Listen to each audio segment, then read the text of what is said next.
Assalamualaikum warahmatullahi wabarakatuh. Salam warahmatullahi wabarakatuh. Salam sejahtera bagi kita semua. Pada kesempatan kali ini kami dari kelompok SWG akan mempresentasikan tugas DPPL atau deskripsi perancangan perangkat lunak, yang dimana dalam hal ini kami mengambil tema aplikasi absensi deteksi wajah atau face recognition. Dan anggota yang akan mempresentasikan dengan saya, Septa Rinaldi, dan teman saya. Dan saya Muhammad Amdiansyah. Oke. Untuk yang pertama akan dibacakan oleh teman kami Muhammad Amdiansyah. Mulai dari pendahuluan. Silakan. Terima kasih, Mas. Baik, pertama kita membuat pendahuluan, yaitu di sini tujuan penulisan dokumen. Tujuan penulisan dokumen DPPL ini untuk mendefinisikan perancangan perangkat lunak aplikasi absensi deteksi wajah face recognition yang memberikan gambaran mengenai rancangan perangkat lunak absensi wajah untuk mahasiswa. Terus lingkup masalahnya, aplikasi ini digunakan oleh institusi pendidikan untuk mencatat kehadiran mahasiswa dengan menggunakan teknologi deteksi wajah. Aplikasi ini harus mampu beroperasi pada berbagai perangkat, desktop, tablet, dan smartphone, dan terintegrasi dengan sistem penilaian. Di dalam DPPL ini terdapat definisi dan istilah, yaitu DPPL itu sendiri, di mana DPPL itu deskripsi perancangan perangkat lunak yang disebut dengan software design description. Merupakan deskripsi dari perancangan perangkat lunak yang akan dikembangkan. Dokumen ini merupakan lanjutan dari SKPL, yaitu spesifikasi kebutuhan perangkat lunak. Dan istilah HTTP itu Hypertext Transfer Protocol adalah protokol komunikasi yang memungkinkan transfer data di internet, khususnya untuk halaman web. Terus ada aktor juga, itu suatu yang memiliki peralatan yang unik dan berbeda. Dan ada juga face recognition, yaitu teknologi yang digunakan untuk memverifikasi atau mengidentifikasi itu berdasarkan karakteristik wajah. Referensi yang kami gunakan yaitu SKPL dari dokumen kelompok kami, dan juga slide perkuliahan mata kuliah APPL. Lanjut kedua yaitu perencanaan global. Di sini rencana lingkungan aplikasi. Tujuan dibuatnya aplikasi ini untuk menggantikan proses absensi manual yang tadinya menggunakan lembar absensi atau mesin fingerprint, yang mana sering mengalami tantangan seperti manipulasi data, antrian panjang, dan kesalahan pencatatan. Sistem ini diimplementasikan dalam lingkungan sebagai berikut, yaitu DBMS dengan MySQL. Lanjut deskripsi arsitektur perangkat lunak. Berikut adalah isi dari komponen diagramnya, yaitu ada halaman pendaftaran, halaman login mahasiswa, halaman login dashboard mahasiswa, halaman status kehadiran, halaman riwayat, halaman pemberitahuan, halaman deteksi fitur wajah mahasiswa, halaman kelola jadwal, dan halaman laporan kehadiran dengan keterangan sebagai berikut. Lanjut yaitu perancangan rinci, yaitu realisasi use case, berisi tabel use case sebagai berikut. Yang pertama, berdasarkan SKPL, use case yang kita buat itu ada pendaftaran dan autentikasi, deteksi wajah dan kehadiran, manajemen jadwal kehadiran, laporan kehadiran, notifikasi otomatis, dan integrasi dengan sistem lain. Lanjut untuk use case pertama, yaitu pendaftaran dan autentikasi, di mana preconditionnya, use case skenario-nya di mana preconditionnya itu mahasiswa belum terdaftar dalam sistem. Dengan use case description-nya, primary law-nya itu pertama, mahasiswa mendaftarkan akun dengan data pribadi, lalu mahasiswa membuat username dan password, lalu admin melakukan autentikasi dan data mahasiswa, dan keempat, admin menyimpan mahasiswa jika data valid. Alternatif flow-nya yaitu mahasiswa tidak dapat terdaftar ke dalam sistem. Post condition-nya yaitu mahasiswa berhasil terdaftar. Lanjut use case skenario kedua, yaitu kondisinya mahasiswa belum terdeteksi. Primary flow-nya pertama, mahasiswa login dengan username dan password, kedua, mahasiswa melakukan deteksi wajah, ketiga, admin melakukan validasi data mahasiswa, dan keempat, jika data valid mahasiswa dinyatakan hadir. Alternatif flow-nya yaitu mahasiswa tidak dianggap hadir. Post condition-nya mahasiswa berhasil terdeteksi kehadiran. Lanjut use case skenario ketiga, manajemen jadwal dan kehadiran. Dengan prekondisi yaitu admin mengatur jadwal mahasiswa. Use case description-nya yaitu primary flow-nya pertama, admin mengelola jadwal mahasiswa, lalu admin menampilkan jadwal mahasiswa. Alternatif flow-nya mahasiswa tidak mendapatkan jadwal. Post condition-nya yaitu mahasiswa dapat melihat jadwal dan kehadiran. Lanjut use case skenario keempat, yaitu laporan kehadiran. Kondisinya kehadiran mahasiswa tidak tercatat di sistem. Use case description-nya primary flow-nya admin membuka aplikasi dan memilih menu laporan kehadiran, lalu sistem menampilkan daftar mahasiswa beserta status kehadiran. Yang ketiga, admin memfilter laporan berdasarkan mata kuliah, kelas, dan tahun atau tanggal. Keempat, sistem menghasilkan laporan format yang dapat diunduh PDF atau Excel. Alternatif flow-nya tidak ada data kehadiran, sistem menampilkan pesan data tidak tersedia. Post condition-nya laporan kehadiran tersedia dan dapat diunduh oleh admin. Lanjut use case skenario kelima, notifikasi otomatis. Di sini prekondisinya sistem memilih data kehadiran terkini, mahasiswa telah mengaktifkan fitur notifikasi di aplikasi. Use case description-nya yaitu primary flow-nya. Satu, sistem memeriksa status kehadiran mahasiswa ketika sesi perkuliahan selesai. Kedua, sistem mengirimkan notifikasi otomatis kepada mahasiswa dengan status kehadiran mereka hadir atau tidak hadirnya. Ketiga, sistem memberikan notifikasi kepada admin jika ada mahasiswa dengan tingkat ketidakhadiran tinggi. Alternatif flow, mahasiswa gagal absensi. Dua, jika gagal terkirim masalah jaringan, sistem akan menyimpan pemberitahuan untuk dikirim ulang. Post condition-nya, mahasiswa dan admin menerima pemberitahuan status kehadiran. Lanjut skenario ke-6, integrasi dengan sistem lain. Kondisinya, sistem kemudian telah terhubung dengan API, Application Program Interface dari sistem penilaian institusi.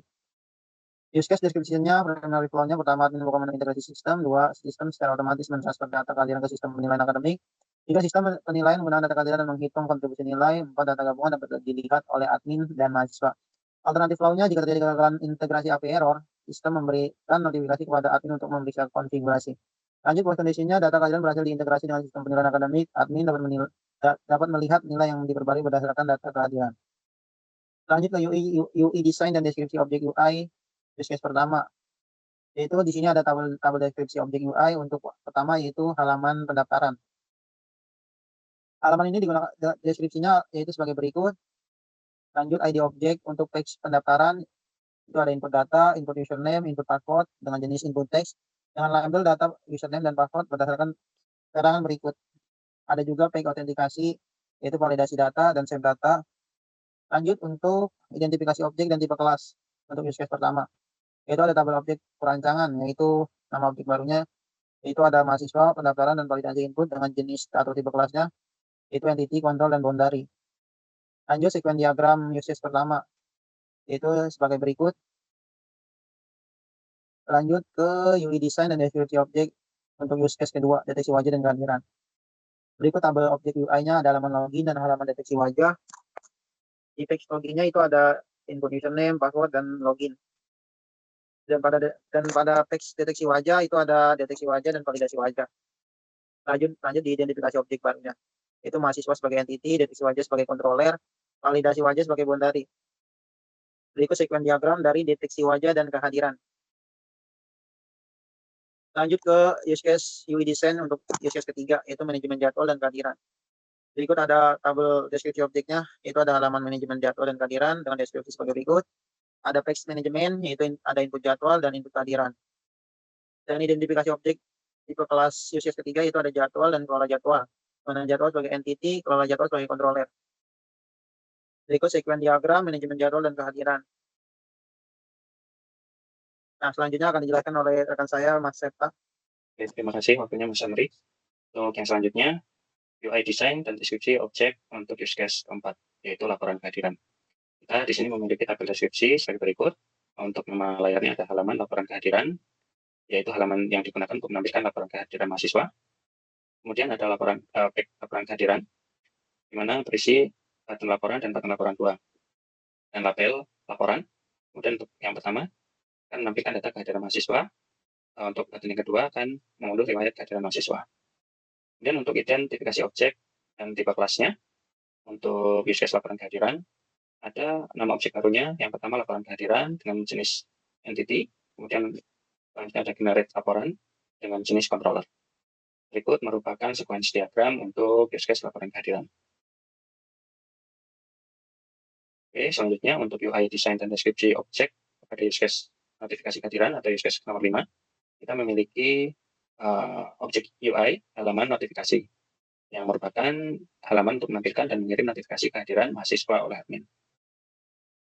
Di mana untuk page notifikasi berisi button notif dengan label notifikasi yang keterangan sebagai berikut. Kemudian untuk identifikasi objek dan tipe kelasnya ada notifikasi dengan jenis entity, kemudian ada kirim notifikasi sebagai controller. Berikut merupakan sequence diagram untuk use case nomor 5, yaitu notifikasi kehadiran sebagai berikut. Selanjutnya, UI design dan deskripsi objek UI use case nomor 6, yaitu integrasi dengan sistem lain, di mana objek UI-nya ada halaman integrasi sistem lain, di mana halaman ini digunakan untuk mengintegrasikan kehadiran mahasiswa dengan sistem lain seperti prestasi akademik. Berikut untuk baik integrasinya, berisi button open, label integrasi, dan keterangan sebagai berikut. Kemudian untuk selanjutnya ada button data dengan label data dan keterangan sebagai berikut. Lalu ada button hasil dan label hasil dengan keterangan sebagai berikut. Selanjutnya untuk identifikasi objek dan tipe kelas untuk use case integrasi dengan sistem lain, ada sistem untuk objek barunya, kita memiliki sistem integrasi dengan jenis entity, dan ada sinkronisasi data dengan jenis controller. Kemudian berikut ini adalah sequence diagram untuk use case ke-6 atau integrasi dengan sistem lain, di mana kita memiliki admin, sistem kehadiran, dan sistem penilaian. Berikut. Lanjut untuk poin 3.2, yaitu diagram kelas keseluruhan.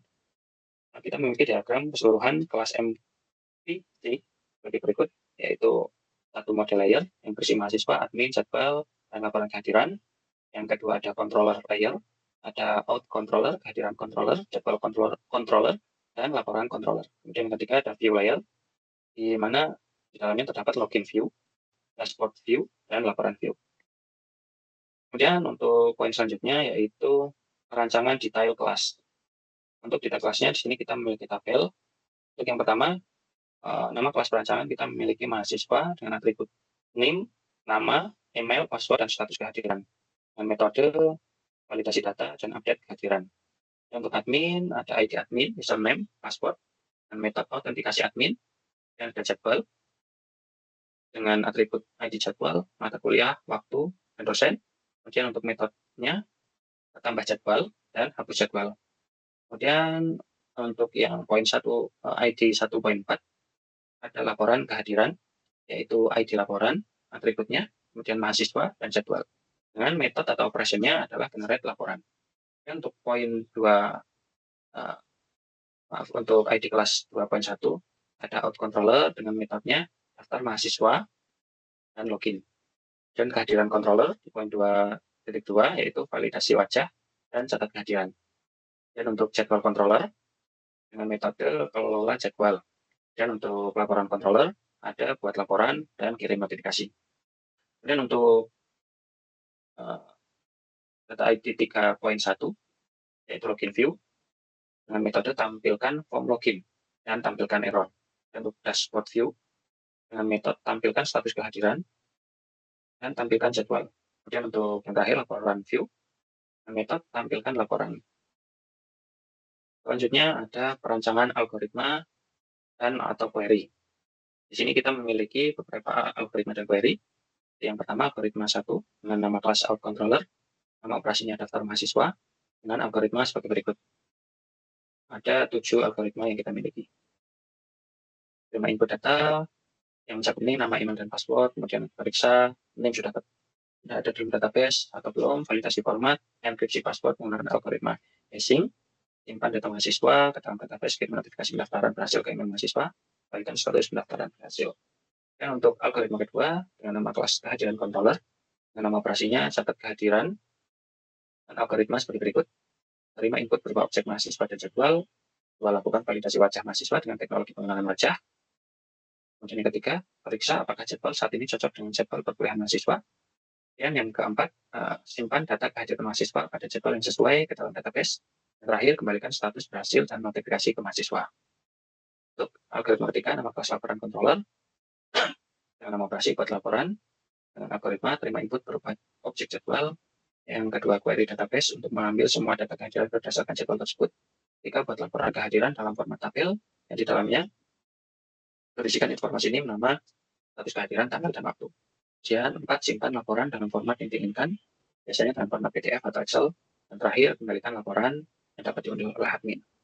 Berikut contoh query untuk algoritma yang ada di atas garis 1 sebagai berikut. Query ini digunakan untuk memeriksa apakah mahasiswa dengan NIM tertentu sudah terdaftar dalam database. Kemudian untuk query kedua, yaitu untuk menyimpan data kehadiran mahasiswa berdasarkan jadwal tertentu. Kemudian untuk yang ketiga, untuk mengambil data kehadiran, query ketiga berfungsi untuk mengambil data kehadiran mahasiswa berdasarkan jadwal yang dipilih oleh admin. Yang terakhir ada metrik kerumitan atau requirement feasibility metric. Sebagai berikut, ada dengan kode FR1, nama functional requirement-nya adalah pendaftaran dan autentifikasi, nama users-nya adalah pendaftaran dan autentifikasi. Begitu pula untuk FR2, 3, 4, 5, dan 6 sesuai dengan use case yang telah kita bahas tadi di atas, yaitu deteksi wajah dan kehadiran, manajemen jadwal dan kehadiran, kemudian laporan kehadiran, Selanjutnya ada notifikasi kehadiran dan integrasi sistem lain. Oke, sekian laporan DPPL dari kelompok kami. Semoga dapat menjadi tambahan ilmu untuk kita semua, juga sebagai pembelajaran kita. Terima kasih atas waktunya. Assalamualaikum warahmatullahi wabarakatuh. Waalaikumsalam warahmatullahi wabarakatuh.